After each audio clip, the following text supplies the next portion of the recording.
What's going on? My name is Amy. Welcome to the channel.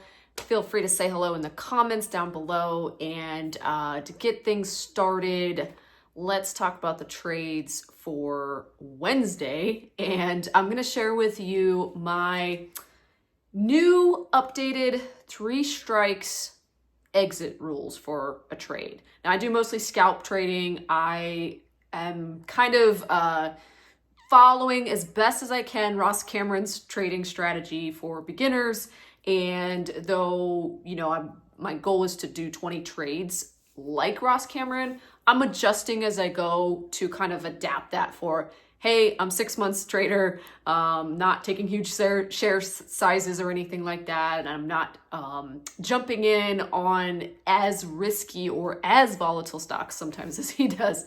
But yeah, I wanted to also say, hey, come join us to trade live in Amy's Trading Tribe on Telegram. We chat every morning, usually at least by 7 a.m. Eastern time, where some people are trading pre-market like myself, and then the first couple hours of pre-market into the open, into midday. Some people trade the close. But yeah, come join us. It's totally free. There's a link down in the description. And if you enjoy any of the things I'm sharing here, granted, I am new, I'm learning, but a lot of things have helped me along my journey to get here. Resources. Some people ask, what books have you read? What YouTube videos have helped you? So I put all that together in a free Google Doc, which you can get access to down below. It says my day trading resources. Okay, let's get into it. So this morning was kind of, I saw that the markets were flat in the pre-market. The NASDAQ wasn't moving much. S&P wasn't moving much. So I was like, oh, okay, it's going to be one of those kind of days. And then it was relatively slow. I started trading, I sat down to trade, I should say. It was after 4:30 my time. So like after 7:30 Eastern, some point I sat down. And I really just watched the whole pre-market. I didn't take any trades during pre-market. Some of the people in our tribe did. A lot of people said, it just feels like there's not great setups right now. And it was quiet. And then the news there wasn't usually like top of the hour, 30 minutes. There's usually some kind of news. And it was like, there's not much happening. I don't know. It was just sort of a weird Wednesday. And finally, like during the pre-market, I've been watching Blue, I've been watching QNRX, ICCT, and just after the opening bell, I'm watching Lucy. And it kind of took my eyes away from ICCT, and I said, I'm gonna watch Lucy for a bit.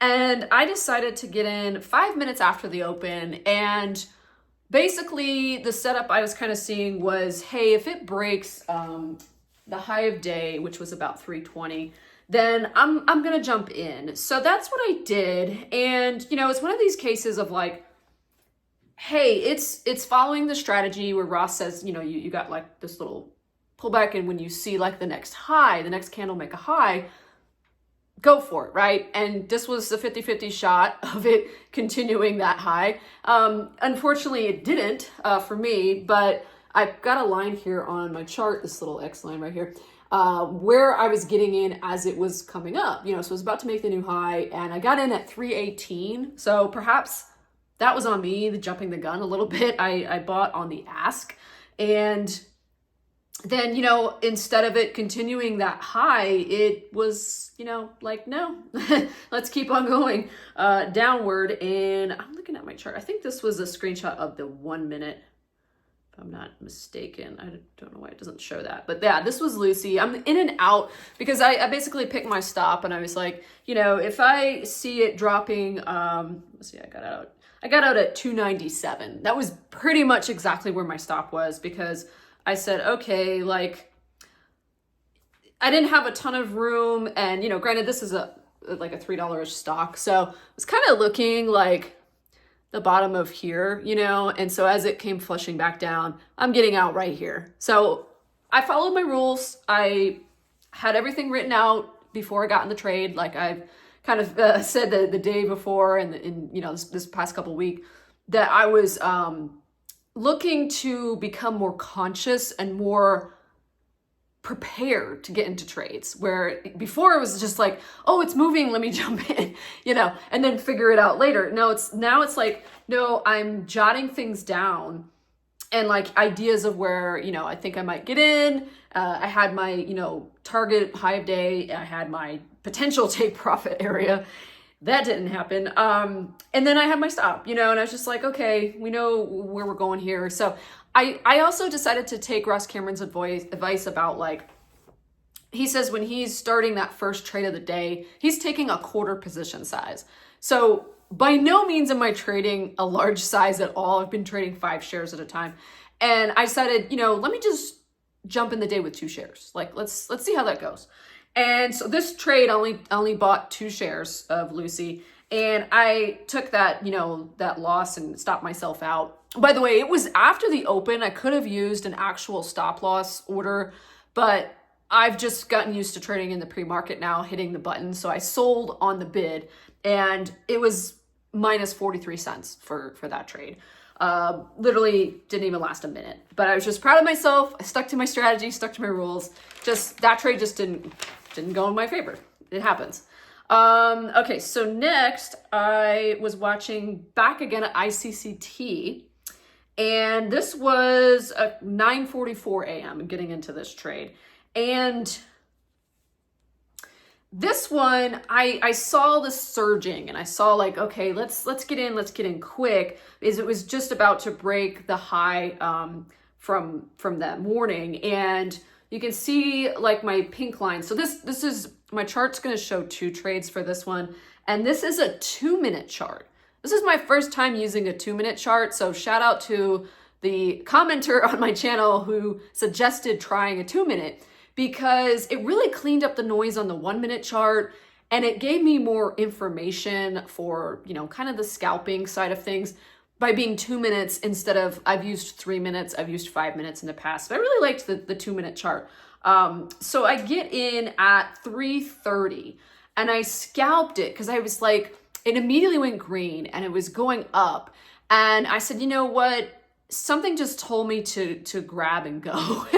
And that's what I did. This first candle, you'll see a pink line getting in on this surge up at 3:30, goes up to it was like 340 something. Yeah, I think it tapped like 343.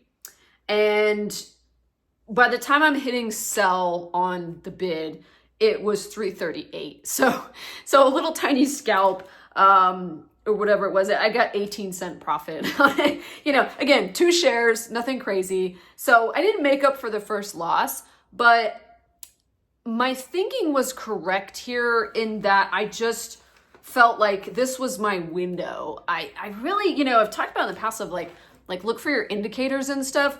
This one was more of just like a gut thing of like, just sell. And I did. Now, the thing I wish I didn't do next was jump right back in the trade. Because what I did is get in at 343. Like I said, it tapped it when I sold, thinking I was, you know, going to get a slightly higher price, and I didn't. And then, so I jump in right away. And I really should have just taken a breath and said, hey, you know, slow down a little. Let's just make sure. But, you know, it kind of felt like you can see here this is what you're seeing in real time. You're not seeing the end result, right? Of like this red topping tail. In the moment on the 2-minute chart, this isn't red, right? This is after the fact when that candle closed that it was red. So you can see it spikes up. I get in kind of on this spike, and then it just starts coming back down, and I'm like, oh, okay. So I was watching my indicators on this one, and I said, okay, you know, it's kind of getting back down to the 90 MA. Let's wait for the candle to close. And what ends up happening, again, we're looking at the 2-minute chart, and I'll show you the 1-minute chart as well. What ends up happening is it starts coming down past the 9, past the VWAP, and it's kind of touching on the 20 EMA. Now, the tricky part here was, okay, so I'm kind of got my stop placed at, let's see, on this one, my stop was about somewhere between like 294 to 298. I was kind of like pinpointing my area on the chart, and things were moving fast. But, you know, as it's coming down on this red candle, you know, I kind of waited out, and it's sort of like moving around here. And then I finally get out over here, And that, like I said, let's see, that was 292. I got out. Yeah, like the bottom of this. Sorry, I'm trying to I think I marked it up wrong. I think it was more the bottom of the other red candle here. So this long candle right here, it comes down and it goes like down. By the time I'm hitting sell, it's 292. I was kind of trying to get out like 294 or 296. But yeah, I was kind of like, okay, by that point, we've crossed two lines. We're tapping, let's see, my purple line, I think, is my 20 EMA. And when I go back to review this trade, I noticed something interesting on the screenshots. And let me pull up the 1 minute chart here. Okay, so clearly on the 1 minute chart, and we're looking at the second pink line here, clearly on the 1 minute chart, we're below VWAP, we're below 9, and this candle closes below the 20 on the 1 minute chart, right? And yet, the difference of these two charts is one is just starting to show the MACD cross, just starting to, right? This is the 1 minute. And yet the 2 minute chart, where I actually get out, the lines were still open. And I was like, maybe that indicator held more significance than I thought, because this stock does continue and it taps again later on, like 328, 330. You can kind of see where my chart's ending here. That was about 328, 330-ish. And I got out at 292. And I was like, okay, it passed like a couple of my indicators, which was kind of like, yeah, you probably should get out of this trade. And yet, when you compare the two charts, you know, you've got kind of like two different stories. And so this second trade of ICCT, which was trade number 3 of the day, and by the way, I took a loss of $1.04 on this, $1.04. This one, you know, I chide myself for jumping in again too quickly. But in hindsight, as I look at the screenshots, and I'm updating my trading journal online, I was like, wait a minute. If I had really considered what the MACD was doing, perhaps that would have kept me in the trade a little bit longer, especially using the 2 minute chart today, which showed a different story. And it caused me to think, okay, well, let's redo these exit indicators that I have, you know, that usually tell me when to exit, right? Now, in the past, I've talked about price action. I've talked about like seeing, you know, certain levels hit and things like that. But I'm following, you know, Ross's thing, and these are all indicators that he uses. And I said, you know what if it was like a 3 strikes thing again, but it's 3 strikes of these specific tools, the 20 EMA, the 9 EMA, the VWAP, the MACD. I also put other reasons to exit.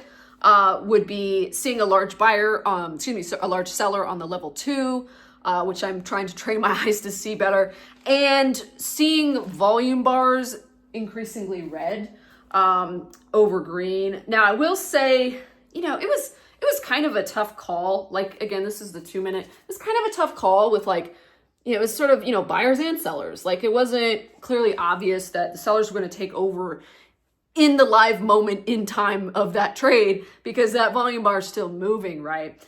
And even on the 1 minute, yeah, you can see a little bit more like, okay, we're getting a lot of sellers right in that area. And of course, that's where I'm selling. And that could have been an indicator, you know, for sure.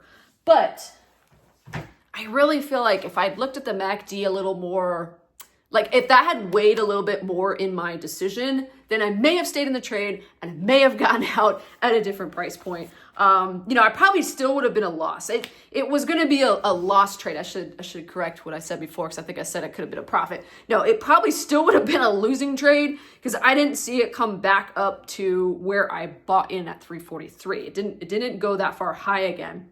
So this trade was moving downward, but I think it could have minimized the risk management a little better by considering the MACD more important. So yeah, going forward, I'm like, okay, I've got these like 6 different things I could say these are potential reasons to leave the trade. MACD crossover, 9 EMA, candle closes under, 20 EMA, candle closes under, VWAP, candle closes under, and large buyer in level 2, and then the volume bars. So these are kind of my awareness points of what would cause me to leave. But I think 3 of these being in place, that's the surefire thing. Because you could have like a candle close below the 9, but the 20, it's still above the 20, it's still above VWAP, it's, you don't see any crazy selling on level 2. I think going forward, I'm definitely considering more like looking at that MACD. Now, granted, I know it is a lagging indicator. I get it. But when I go back and look at some of my trades, which I'm really glad that I'm keeping track of screenshots nowadays, and keeping everything online, I've got my little journal playbook, and a lot of the trades that I could have maybe turned around or minimized the loss amount, when I look at the MACD, it was still open. So here I'm kind of like panicking, and probably other traders are doing the same thing. So maybe that's why, you see these spikes in volume and stuff. They're like, oh, it's below the 9 EMA, it's below the 20, like, there's the VWAP, get out, And then you see that the MACD, either the lines are, maybe they're closer together, but they're not crossing, they're not diverging, or is that the right word? Converging. And you still have them open. And I think that's one of those times where you maybe like consider leaving it a few to see where it's going to go. Now, again, the other thing I did have in place though was my mental stop, and it hit it. So I followed the rule on that. But when I actually went back and looked at my chart, I was like, you know what? I don't think I had my mental stop in the right place. It really should have been about what did I say? I had the stop right, like I told you, like 294, 292. Actually got out at 292. But the stop really should have been around 280. Did I have it? I thought I wrote this down. It was like 288 or something. Like it was just a few cents away. I think I just kind of miscalculated where that should have been. Because the actual support, 281. Okay, so yeah. That was kind of far. I thought there was another support here. It's like 281, but let's look at the 2-minute for a sec. Okay, so on my 2-minute chart, I'm 288, because you can see it touching the purple line here, and this area right in here where it's tapping down, that's like 288. So I could have waited, because then you can see, like I get out, way over here, and it kind of comes back up, recovers a little bit. It doesn't come back like later in the morning, but again, I maybe could have minimized my loss. So going forward, improvements, there's no beating yourself up here. Improvements. My 3 strikes, putting the MACD into that 3 strikes. There could be a combination where some days I'm getting out because it's below VWAP and the MACD and there's high volume. Or some days it could be it's below 9 EMA, 20 EMA, and the MACD. But I think the MACD should always be included in that, because what I think it also does, it gives you kind of an extra few seconds to consider what's happening in the trade and not make too many impulse, like, sell right now, right? Because I know that's what I've done in the past that got me out of a trade with a loss, or got me out with a bigger loss, because I jumped the gun a little too soon and not waiting for what's the MACD kind of actually showing here. So, live and learn. So that was 3 trades today. I am officially 17 trades into the 20 trades experiment, trading like Ross Cameron. So we've got 3 more to go. And then I'll kind of do a wrap up of how things went, and, where am I at? Am I profitable? What was my win-loss ratio? These 20 trades right now, it feels like I'm adapting to the strategy by not doing any of the old ways of trading as I was doing a few weeks ago. I'm trading pre-market. I'm getting up super early. There's been a lot of like fine tuning and adjusting. So y'all bear with me if it looks like I'm challenged because it is, to go from, I was trading ETFs previously, like large cap stocks, but the ETFs that track them. So for example, I was trading Tesla, but really I was trading TSLR, TSLQ, so long and short. And that was the other thing. I was shorting sometimes, I was going long with these ETFs, and Apple, Google, Nvidia, all those big stocks where the trading pattern is different clearly than trading these volatile, low float, riskier, quick moves on whatever. Like the stock can just do anything at any point in time. And you know what, today though, like to kind of just end this in gratitude. That's what we do in Amy's Trading Tribe. By the way, come join us down in Telegram, link down below. We end in gratitude. And today for me, I felt like because yesterday I took 0 trades, I just watched and I wrote notes and I said, let's feel what it feels like to just sit back. There was this totally emotionless, perspective that I gained from doing that because I was never actually in a trade. So I didn't have any emotions coming up. I'm just sitting back on the sidelines watching trades yesterday or potential trades. And I said, today I want to start things different. And I'm so glad that I did because what ended up happening was that I never once felt emotional. All 3 trades, even taking losses, jumping in and out, watching things go against me, never felt any surge of emotions. My heart was never racing. I never got the sweaty palms and, the panic mode sometimes. None of that happened. And it was oh my gosh, it just took kind of this one day of reset yesterday to put me on a new track. And it gives me encouragement, that I can actually trade like this on the norm. Granted, I reduced my position size. That probably helped too. Instead of trading 5 shares, each trade today was 2 shares. And I think overall, whatever you can do to minimize the emotional side of trading, do it. If it takes one day a week where you're hey, I'm not gonna actually trade today. I'm just gonna watch and take notes of where I would get in, where would be my stop, what would be my exit, and just kind of sit from the sidelines and notice how different it is. It's really different of the emotions of being in the trade. It's great when you get in a trade and you're woohoo, win for the day or whatever. Even just my little 18-cent gain on that one winning trade, I was yeah, and it just a little bit, yay, and then move into the next trade. I'm trying to also follow Mark Douglas's thing about the 20 trade series, where you take the significance of one single trade, you take that off the table, and you just say, hey, every trade, it's probabilities. Probability is if I follow my rules and my strategy, and I have a set plan of where I'm going to get in, where I'm going to bail, or where I might take profit.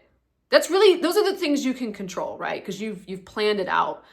Whether it goes according to plan is not going to be how it is. It's just okay, I have all these guidelines. Having guidelines takes the stress away, takes the emotional, worry and whatnot away.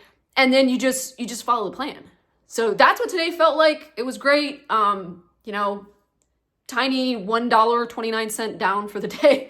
But these little trades, they really add up to teach you stuff.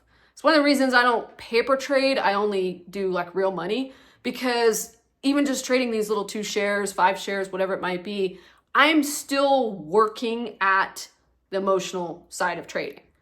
Whereas I feel for me personally, the paper side, I would probably trade differently. I know that that's not real money, and maybe I would take bigger positions. Somebody also brought up the fact that when you have a real cash account, you have to remember those funds will not settle until the next business day. So you can only use so much capital anyway.